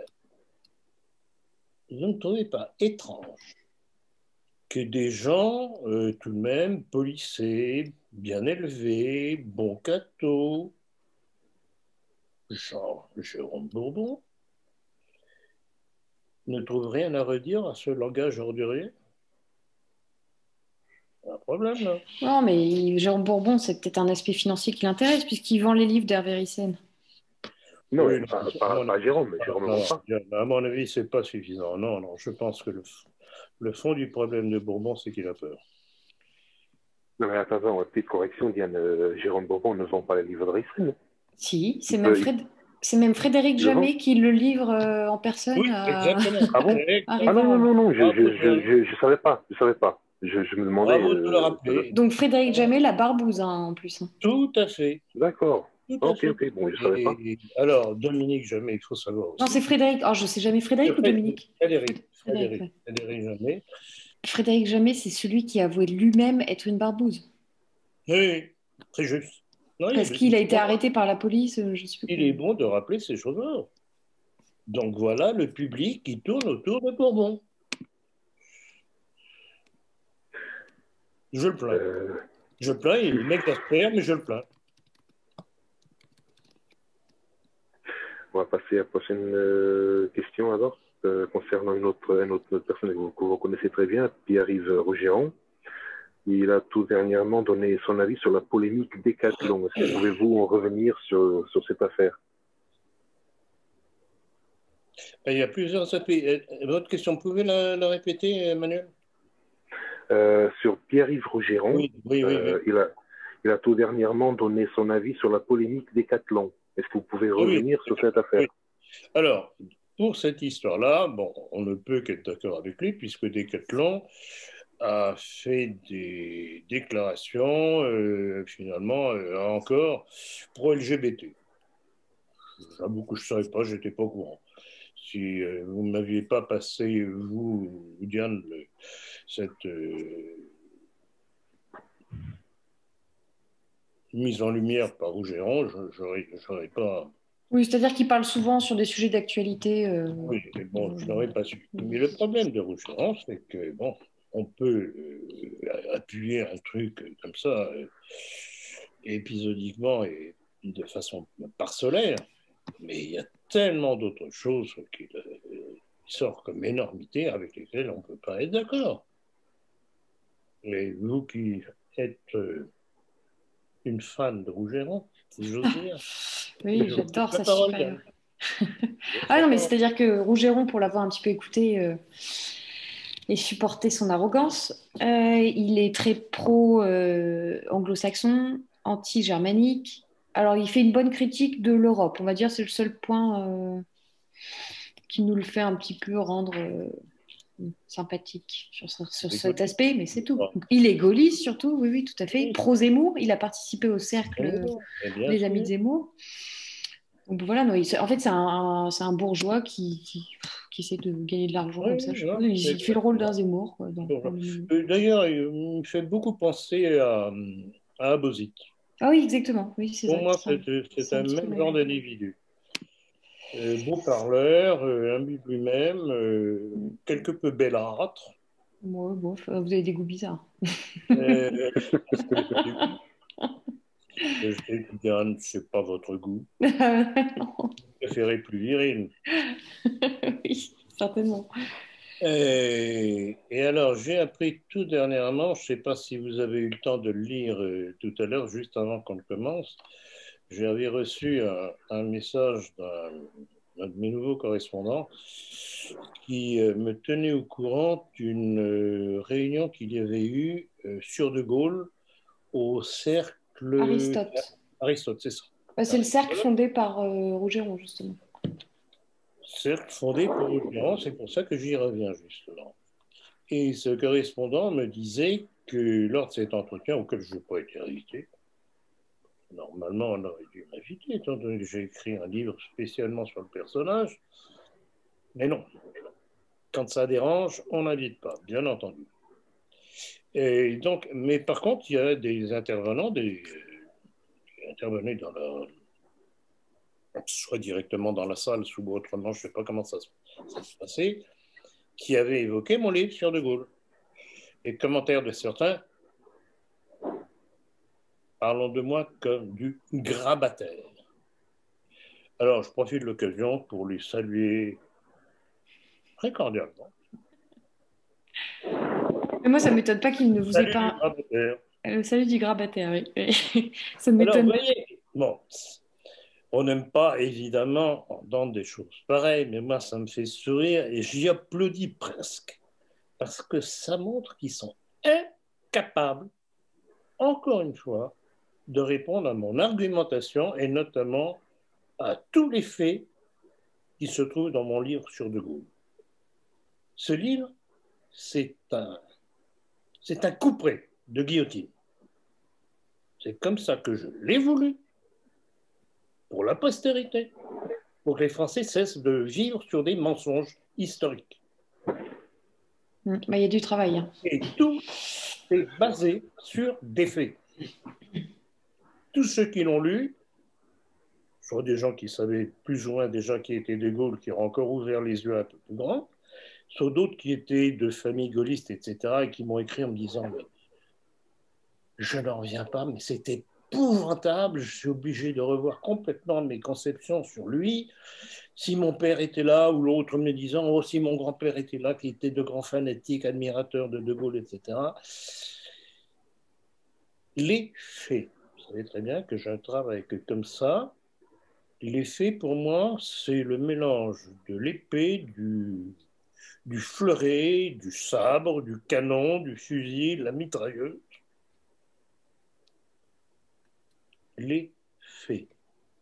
Et j'espère au moins que par mon action politique depuis toutes ces années, je participerai à la formation d'une nouvelle mentalité dans nos milieux de travail sérieux, justement, travailler sur les faits historiques, au lieu de se défouler par des insultes. Non, mais de toute manière, Rougeron et sa clique, là, ils n'ont absolument rien de subversif. Donc, c'est pas étonnant qu'ils ne vous aient pas invité. Bien entendu, tout ça, voilà, ils font de mal à personne. Excuse-moi, est-ce que je peux revenir un instant sur Frédéric Jamet? Parce que je suis tombée sur un petit texte oui. Qui donne un petit peu ce côté curieux. Pourquoi est-ce que Bourbon côtoie ce type-là? Frédéric Jamet, alors ça, on lit ça sur le site internet d'Amalek. Frédéric Jamet appartenait à l'œuvre et occupait un poste au sein des renseignements généraux. Il avait un... À l'œuvre, oui. De Silos. Exactement. Il avait un poste secondaire. Il corrigeait les rapports sur le plan français, correction, mise en forme. Plutôt que de mettre les documents dans le broyeur, il nous les fournissait. Ensuite, un peu plus loin, en février 1998, la police saisit au domicile de Frédéric Jamet, fondateur du FN Police, un chèque d'1 million de Deutsche Mark émis par une banque croate. Il semble correspondre au virement des Tchétchènes. Les enquêteurs reçoivent instruction de ne pas perquisitionner le bureau de Frédéric Jamet au siège du Front National, c'est-à-dire dans les mêmes bureaux que Bernard Courcelles. Et lors d'une audience publique au tribunal de grande instance de Paris, Frédéric Jamet invoque le secret défense. Il déclare être officier des services de renseignement français.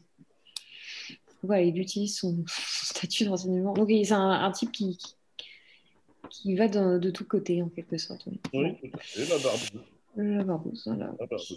Alors, il y a peut-être aussi un effet fabulateurs chez lui, c'est possible. Oui, peut-être. Oui. Mais ce sont des personnages qui sont dangereux parce que justement, ils piquent des informations à droite et à gauche et ils en font profiter le pouvoir. Tout à fait. Donc, curieux de le voir chez Bourbon. Passons à la question suivante. Curieux comme vous dites, Diane. Pardon? Curieux comme vous dites, Diane. Oui. Quel rôle a joué le judaïsme dans la Révolution française? Parce qu'on parle souvent du rôle de l'Angleterre et de la franc-maçonnerie, mais qu'en est-il du judaïsme? Bon, alors, excellente question. Mais on ne peut pas parler directement de l'action du judaïsme dans la Révolution française. Et en fait, c'est plutôt l'action politique de représentants de la communauté juive. Et notamment, plus important d'entre eux, Adam Weishaupt, qui est le fondateur des Illuminés de Bavière. Alors, et c'était pas au nom du judaïsme, non, surtout pas, surtout pas. C'était toujours dans l'optique de la liberté, l'égalité, la fraternité, etc. Donc, votre question est excellente, mais ce n'est pas le judaïsme, c'est l'action d'individus qui représentent cette communauté qui ont joué à fond, qui ont été les véritables moteurs de la Révolution dite française. Et c'est pour ça que quand je parle de la Révolution de 1789, je dis dite française, parce que par ses véritables instigateurs et acteurs, elle n'a pas été française. Oui, c'était une manière anglaise et juive.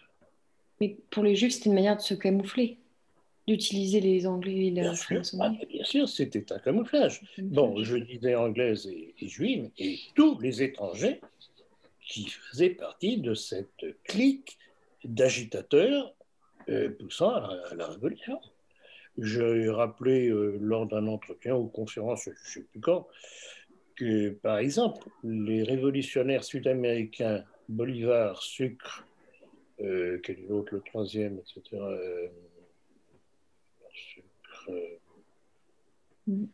Peu importe, ont tous été liés à la Révolution française, dite française. Ils en faisaient partie, ils faisaient partie des complotistes. Des complotistes. De ceux des comploteurs. Alors. Et des comploteurs. Voilà, des comploteurs. Et donc, vous voyez comment il y a une logique des principes. Rappelez-vous, je reviens toujours sur cette notion-là. Il y a une logique des principes, qu'ils soient bons ou mauvais.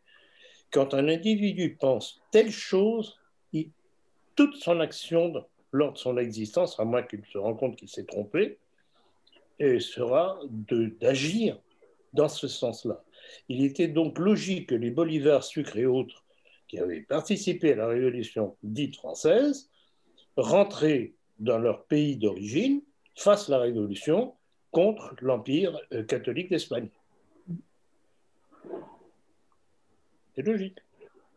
Un de vos lecteurs se pose la question de la conversion pour infiltrer l'ennemi, dans ce cas la conversion au judaïsme. Que lui répondez-vous?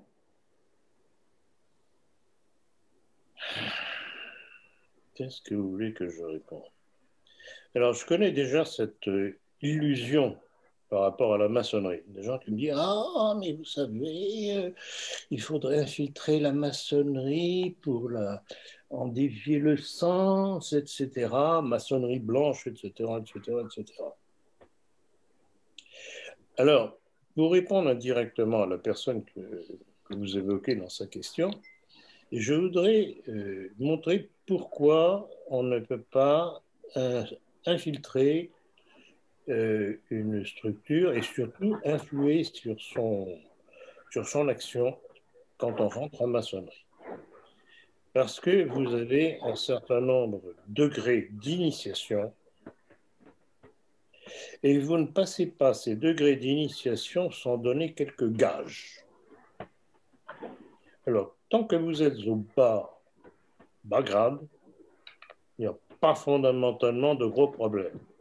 Mais à un moment donné, il y a des choses qui vont vous être exigées, qui, si vous êtes catholique notamment, ou nationaliste, ou aimant tout simplement votre pays,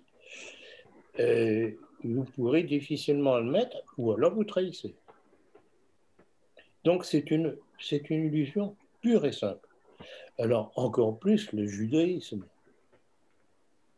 Ce n'est pas possible. Ce sont des structures contre lesquelles on ne peut que se battre en dévoilant aux gens qui ne sont pas au courant, qui ne sont pas formés, ce que représente exactement la maçonnerie et le judaïsme qui est à l'origine de la constitution de la maçonnerie. Puisque, comme vous le savez, comme j'ai démontré, encore une fois dans mon livre La maçonnerie, oui. La maçonnerie est le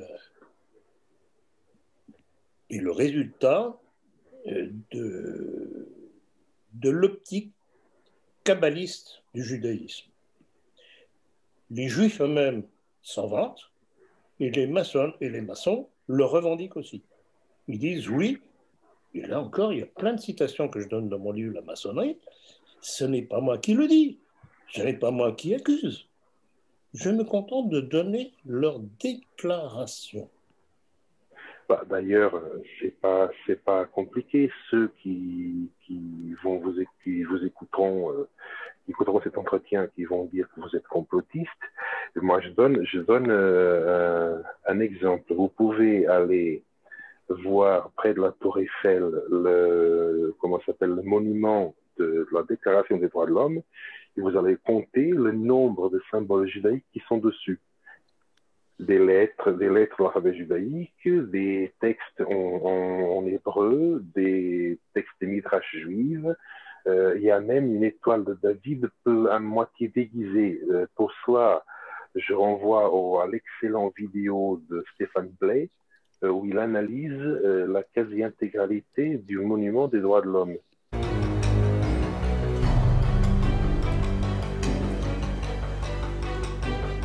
Le fameux triangle maçonnique avec l'œil qui voit tout, hein, l'œil d'Horus en fait. Hein, c'est juste un exemple, il y en a des centaines ici.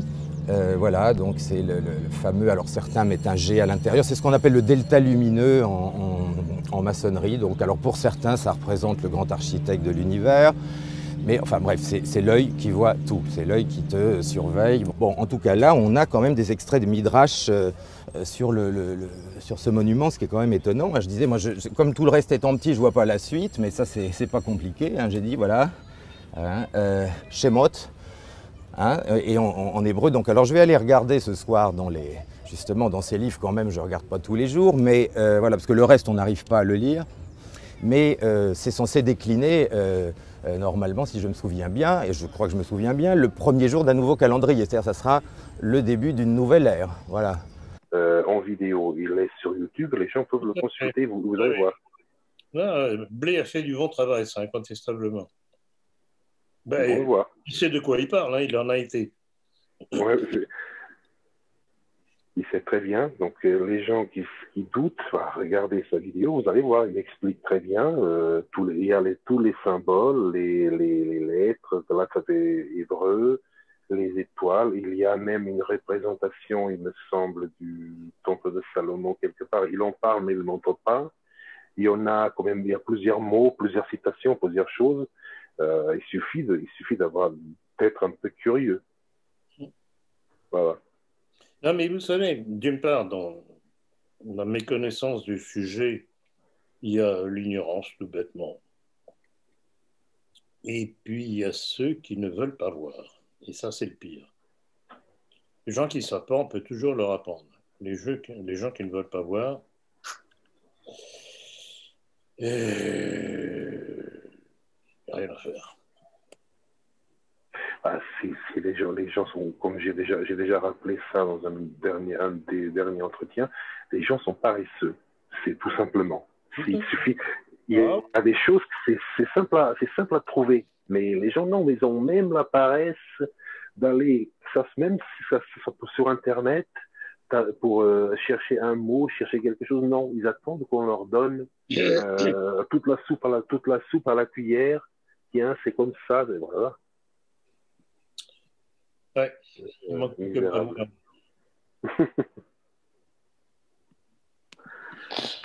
Euh, Avez-vous vu la crèche, enfin, on passe à un sujet international, avez-vous vu la crèche exposée au Vatican, place Saint-Pierre? Hélas. Hélas, ouais. Ouais, c'est monstrueux. Hélas, c'est absolument aberrant. Et vous savez ce que je dis, ce qu'on appelle le pape François. Soit c'est un fou furieux, soit c'est un ennemi acharné contre l'Église. Au chaud. Selon les goûts. Mais c'est absolument hallucinant et tout est dans le sens de la désacralisation. Oui, c'est même plus figuratif, on ne sait même pas ce que ça représente, c'est une horreur. Ouais. Mais en parallèle, vous savez qu'en ce moment, il fête Hanouka. Oui. Est-ce que vous pouvez nous rappeler ce que c'est Hanouka? Peut-être voulez-vous je vous le rappelle. Je ne suis pas un spécialiste des fêtes juives, mais Hanouka est une des fêtes juives et je ne vois pas pourquoi l'Église catholique qui défend en principe le Christ, qui a été crucifié par les Juifs, commémore une fête juive, il y a un problème. Oui. C'est incroyable, c'est l'Église à la remorque du judaïsme. Mais rappelez-vous, c'est le fruit de Vatican II, entre autres, et dont le résultat était le décret que je rappelle très souvent, Nostra Aetate. Alors à l'origine, Hanouka, quand même, c'était le 2e siècle avant Jésus-Christ, où c'était la victoire du peuple juif sur le peuple grec et la récupération du temple, soi-disant, si un jour il a existé. C'était pour la petite minute culture juive. C'est un symbole juif et je ne vois pas pourquoi l'Église catholique, qui est censée être l'Église du Christ, commémore une fête juive, alors que le peuple juif est déicide. Je regrette beaucoup. Ça leur plaise ou non. Heureuse fête de Hanouka, vous avez raison, l'églisecatholique.fr. C'est sublime. Alors, où j'ai vu le truc passer, ça me restait dans un... Bonne et joyeuse fête de Hanouka à tous nos frères et amis juifs. Oh là là, oh non mais il faut... Non mais vous vous rendez compte? Sur le site Église catholique de France. Ah non mais c'est magnifique. Bon, bon appétit. Oui. Oh, ils font pareil avec les musulmans, ils doivent leur souhaiter un bon ramadan aussi. Par équité. Et à la limite que le truc par rapport au ramadan, ça me choque moins. Parce que tout de même, les musulmans ne sont pas déicides que je sache. Bon, ne nous perdons pas dans les détails, mais là, c'est absolument insupportable de voir cette église dite catholique, qui est l'église du Christ, se soumettre au judaïsme. Ça, il y en a marre. Bon, une citation de l'avocat Sidney Powell. Des agents agissant pour le compte de la Chine et de l'Iran ont accédé au logiciel du Dominion, afin de surveiller et de manipuler les dernières élections générales. C'est ce qu'il a déclaré. Quel regard portez-vous sur ces propos? J'y crois pas.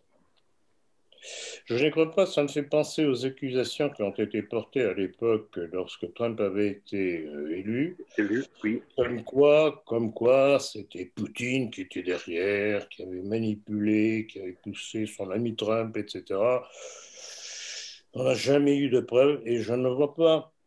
Je ne vois pas très bien tout de même comment techniquement ni la Chine et encore moins l'Iran pourraient avoir les moyens de faire ce genre de manipulation. Non, c'est un truc interne, l'histoire de l'élection, de la réélection de Trump ou l'élection de Biden actuellement, c'est une histoire américaine interne. Qui ment dans l'affaire? Est-ce que réellement les démocrates ont manipulé les scrutins de façon invraisemblable? Et Trump a raison de se battre là-dessus, bien que je n'aime toujours pas le personnage de Trump, mais il y a une question d'honnêteté. S'il y a eu tromperie, s'il y a eu fraude, ce n'est pas normal. Il n'y a pas besoin de la Chine et de l'Iran. Il n'y a pas besoin de la Chine, exactement, Diane, c'est le bon résumé. Il n'y a pas besoin de la Chine et de l'Iran. Alors, d'ailleurs, pour l'Iran, il y a des choses intéressantes d'ailleurs. Je ne sais pas si vous allez en parler. Oui, c'est la dernière. Oui. Manuel, tu voulais rajouter quelque chose ou... Non, je voulais dire, ils n'ont absolument rien à gagner. la Chine ou l'Iran a manipulé les élections pro ou contre Trump ou quoi que ce soit.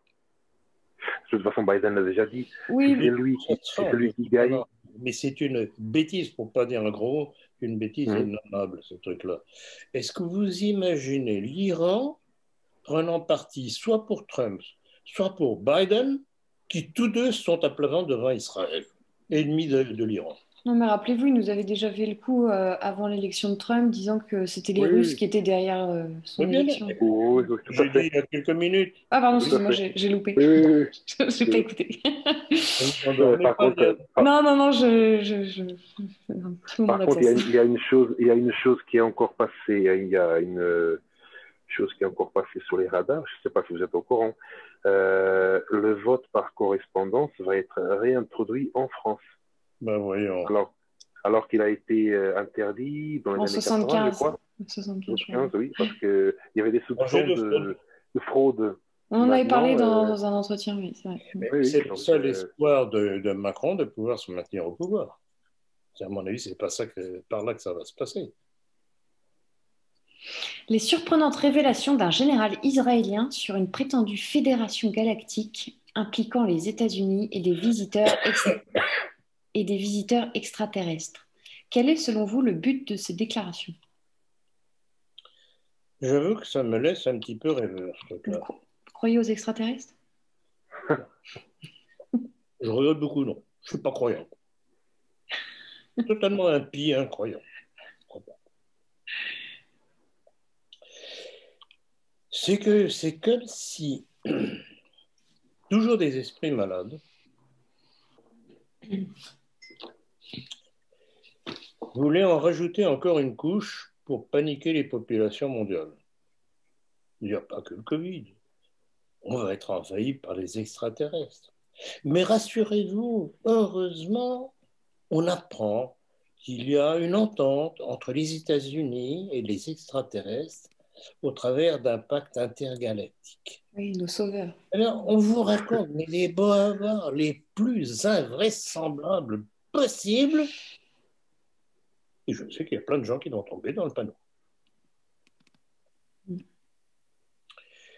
Ça ne tient pas la route. Le jour où on me présentera une jolie alien, je dirais oui, peut-être. Tant qu'on ne me l'a pas présenté, je n'y crois pas. Et oui, mais enfin, vous dites des fous, mais il est quand même général israélien. Donc, c'est pas non plus le. Alors, il y a quelqu'un, j'ai vu des commentaires, parce que je ne suis pas le seul à être sceptique. Il y en a un qui a dit c'est pas parce qu'on a eu un cursus universitaire soi-disant irréprochable, etc., que ça n'empêche pas à un moment donné de sortir des sornettes ou de péter les plombs.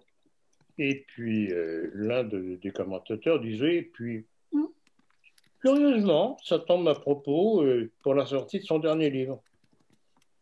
Ah, au général? Oui, au général, c'est une façon de faire du buzz, comme on dit.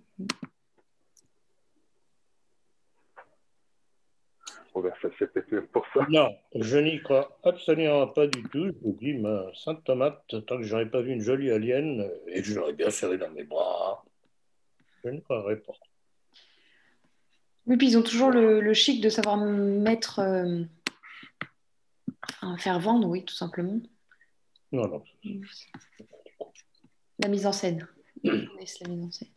Moi, ce qui me sidère et m'exaspère en même temps, c'est de voir comment des gens auxquels on donne des évidences des raisons de tout ce qui se passe, donc du complot, ne veulent pas vous croire. Mais des histoires comme ça, à dormir debout, des histoires de bonnes d'enfants, comme on disait, ils font tête baissée, comme le taureau sur la muleta. Sur la muleta.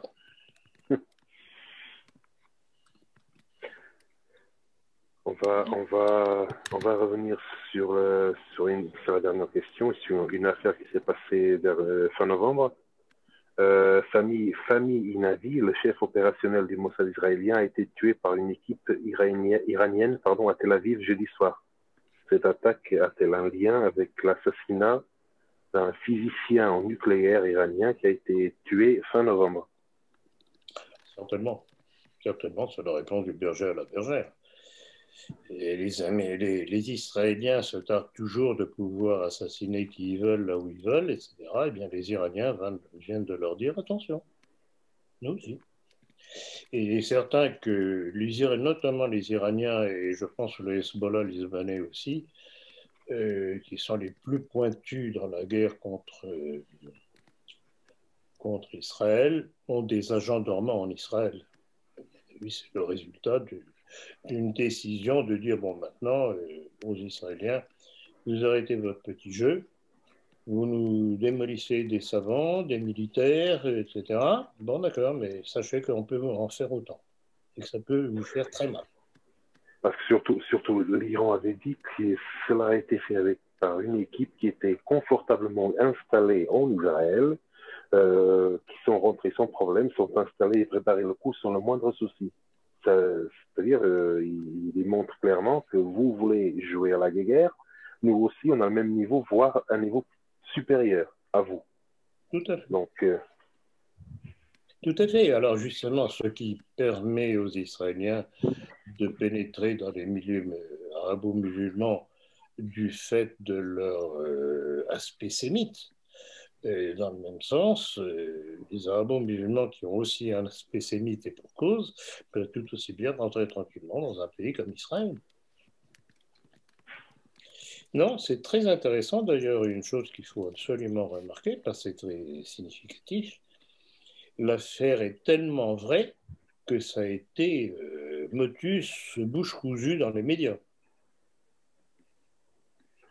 Et une petite question, est-ce que vous ne craignez pas par ce genre d'action une escalade, voire le début d'une nouvelle guerre au Moyen-Orient?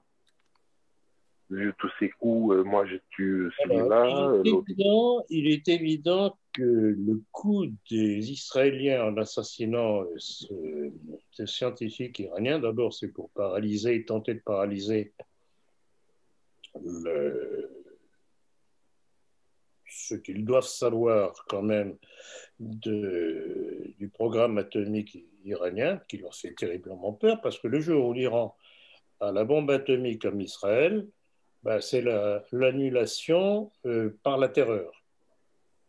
Et Israël ne pourra pas continuer à régner sur le Moyen-Orient par la terreur parce qu'il a la bombinette. Et là, ce sera un tournant. Donc là, ils ont terriblement peur de cet équilibre qui pourrait se créer. Alors, il est certain qu'Israël, d'ailleurs c'est un des chapitres de mon prochain livre qui va apparaître très prochainement, il est à l'imprimerie maintenant.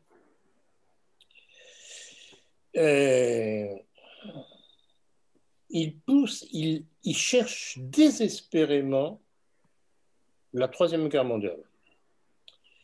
Et rappelez-vous ce mot du rabbin Touitou, ou bien c'était Ron Sharia, je ne me rappelle plus lequel des deux, dans lequel il disait qu'il fallait qu'il parvienne à la guerre des mondes, Gog contre Magog. Oui. Rappelez-vous l'anecdote des trois coqs, etc., les deux grands coqs qui s'affrontaient, qui finalement se démolissaient tellement bien l'un l'autre qu'il ne restait plus que le petit coq qui, à la fin du combat, sortait tranquillement de l'abri où il s'était mis. Donc tout est là. Israël sait très bien que ses jours sont comptés. Ça, vous savez très bien que depuis des mois, je le dis. Les jours d'Israël sont comptés.